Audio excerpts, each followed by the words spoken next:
আসসালামু আলাইকুম রহমতুল্লাহ। আজকের ক্লাসে আমরা এনজিও 10 নম্বর অধ্যায় 1 নম্বর ফরম্যাটের দ্বিতীয় ক্লাস করাবো। রিসিভ অ্যান্ড পেমেন্ট দুইটা বেসিসে হয়ে থাকে বলেছিলাম। গত ক্লাসে আমরা সিঙ্গেল কলামগুলো সব শেষ করেছি। আজকের ক্লাসে আমরা ডাবল কলামের অঙ্কগুলো করব। তো সকলে বইটা বের করুন। আমাদের বইয়ের এখান থেকে 11টা অঙ্ক দেওয়া আছে।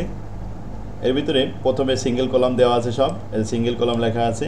এগুলো গত ক্লাসে আমরা শেখাইছিলাম। আর এবার দেখেন ডাবল কলাম 7 নম্বর প্রবলেমটা বের করুন। এটা 15 সালে আসছিল। The following transaction are related to NGO Mukti of Cox's Bazar. January 1, 2015 opening cash balance আছে 30,000 টাকা অ্যান্ড ওপেনিং ব্যাংক ব্যালেন্স আছে 2,80,000 টাকা। এটা আমাদের ওপেনিং ব্যালেন্স দেওয়া আছে। নিচে বলছে prepare a double column cash বুক।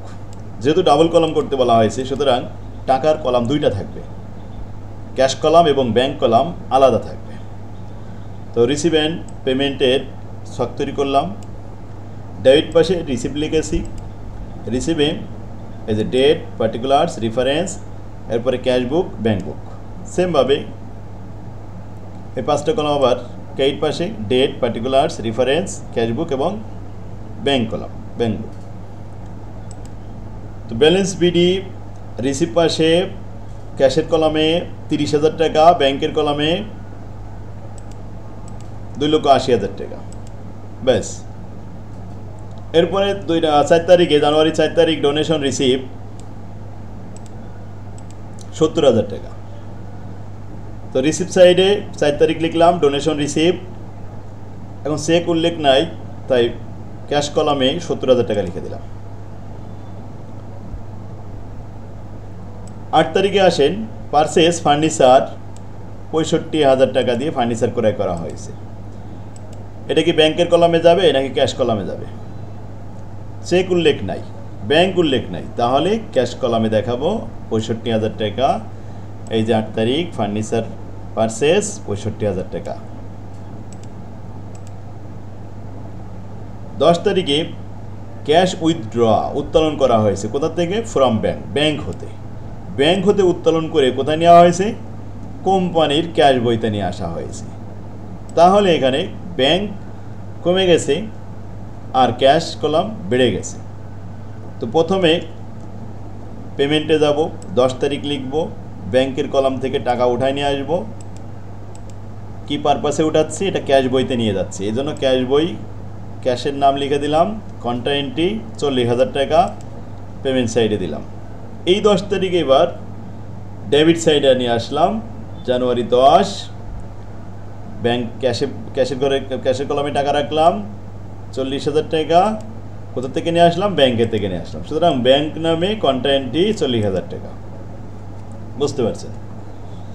তাহলে ব্যাংকের থেকে টাকা উঠায় নিয়ে ক্যাশে জমা দিলাম, ক্যাশ বৃদ্ধি পাইলো, ব্যাংক কমে গেল। এখন ক্লিয়ার? 25 তারিখে আসেন, ক্যাশ ডিপোজিট ইনটু ব্যাংক, ব্যাংকে জমা দেওয়া হয়েছে। কোথা থেকে নেওয়া হচ্ছে? নগদ থেকে নিয়ে ব্যাংকে জমা দেওয়া হচ্ছে। এখন নগদ কমে যাবে, ব্যাংক বেড়ে যাবে, তাই পেমেন্ট সাইডে যেতে হবে। প্রথমে 25 তারিখ নগদ কলামে মাইনাস করতে হবে। এই যে পেমেন্টে দেখা দিলাম 10,000 টাকা। কোথায় নিয়ে যাচ্ছে? এটা ব্যাংকে নিয়ে যাচ্ছি, কন্টা এন্ট্রি ব্যাংক লিখে ব্যাস চলে আসলাম। রিসিভ সাইডে ডেবিট পাশে 25 তারিখ লিখলাম, ব্যাংকে জমা দিয়ে দিলাম 10,000 টাকা। কোথা থেকে নিয়ে আসলাম? এটা ক্যাশের থেকে নিয়ে আসলাম, তাই ক্যাশ নামে কন্টা এন্ট্রি ব্যাস 10,000 টাকা। ক্লিয়ার এখন সবাই? এই আর কোনো ডেট নাই, ট্রানজ্যাকশন নাই, শেষ। ডাবল কলাম ক্যাশ বুক এখন যোগ করব। প্রথমে ক্যাশের কলাম যোগ করলাম, ক্যাশের কলাম যোগ করে কত পেয়েছি? 1,40,000 টাকা। এই 1,40,000 টাকা পেমেন্ট সাইডে লিখে দিলাম। দেওয়ার পরে ক্যালকুলেটারে বিয়োগ করলাম 65,000 আর 10,000, 75,000। আর এই 75,000 বাদ দেওয়ার পরে ব্যালেন্স থেকে গেল, ব্যালেন্স সিডি 65,000। ক্লিয়ার? তাহলে ব্যালেন্স সিডি এখন 65,000 টাকা ক্যাশ কলামে থাকলো। এবার ব্যাংক কলাম যোগ করি। ব্যাংক কলাম যোগ করে পেয়েছি 2,90,000। এই 2,90,000 টাকা ক্রেডিট পাশে নিয়ে আসলাম, এখান থেকে বিয়োগ করলাম 40,000 টাকা, থাকলো 2,50,000। এই 2,50,000 টাকা ব্যালেন্স সিডি ব্যাংক কলামে। ব্যাস, ওপেনিং ব্যালেন্স বিডি যেমন ক্যাশ কলাম এবং ব্যাংক কলাম আলাদা লিখেছি, ঠিক সিডি ব্যালেন্স সিডিও একইভাবে আলাদাভাবে লিখে দিলাম। কি সবাই বুঝতে পারছেন না? এই তো অনেক সহজ। এনজিওতে আপনার যে অঙ্ক আসবে এই অঙ্কগুলোই আসবে কিন্তু বটে। কি পারবেন তো?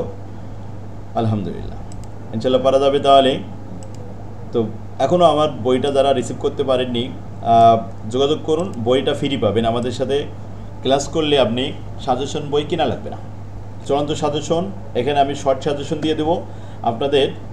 যেহেতু 19 তারিখ পরীক্ষা আগামী মাসে, এই এক মাসের ভিতরে পুরো সিলেবাস কমপ্লিট করে এখান থেকে আমি মাত্র 4টা বা 5টা অঙ্ক করতে পারবেন। এই যে অধ্যায় থেকে 100% অঙ্ক আসবে শর্ট সাজেশন, সেটা আগে করাবো।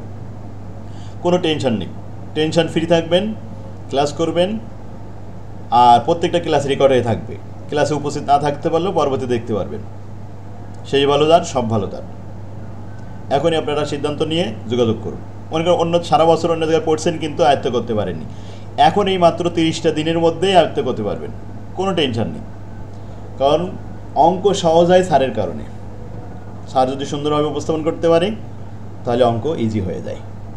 আমার ক্লাসগুলো দেখেন ইউটিউবে, চ্যানেলে যেয়ে আমি কীভাবে সুন্দরভাবে গুছাই ফর্মেট আকারে গুছাই দিয়েছি। কোনো টেনশন করবেন না, যেহেতু আপনারা অ্যাকাউন্টিংয়ে পড়েন, আপনাদের জন্য টেনশন ফ্রি থাকবেন। অঙ্ক হলো টেকনিক, টেকনিকগুলো যে ভালোভাবে শেখাতে পারে তার ছাত্ররাই ভালো করে। আমার ছাত্ররা আলহামদুলিল্লাহ প্রতি বছরই প্রত্যেকটা সাবজেক্টে পাস করে। পিলি মাস্টার্স এখানে দেখা যায় যে 90% ফেল করে কারা? যারা বিভিন্ন বই কেনে বাজার থেকে, দেখা স্যাররা সিলেবাস বোঝে না, সেই স্যারের কাছে যাই পড়ে, তারাই ফেল করে। আমাদের ছাত্ররা আলহামদুলিল্লাহ সবাই পাস করে। আমার তৌফিকুল্লাহ বিল্লাহ। আসসালামু আলাইকুম।